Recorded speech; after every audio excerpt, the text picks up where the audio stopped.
patuloy po na pinapaganda at pinapaigting ni Governor Guico ang ating health system in a way that he is really upgrading the hospitals. PPH is in the process of being upgraded from second level to tertiary level, meaning they will have a residency training for OB, pedia, and at the same time, they are simultaneously working on School of Medicine. So, isa po yun sa mga pinapaganda po.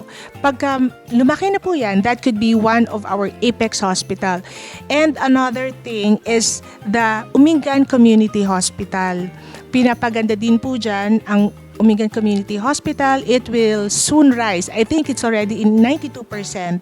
So, it's a 50-bed capacity hospital with hemodialysis center, with CT scan, ultrasound, and X-ray machine. Yan ang magiging super community hospital. Ang Eastern Pangasinan District Hospital, kasalukuyan din pong ginagawa. It's an uprise building, 150-bed capacity, and it will be ready also for a level 2 hospital eventually. And then, nagdadagdag din po si Governor Monmon Guico ng another hospital, another community hospital which will be located in Alcala.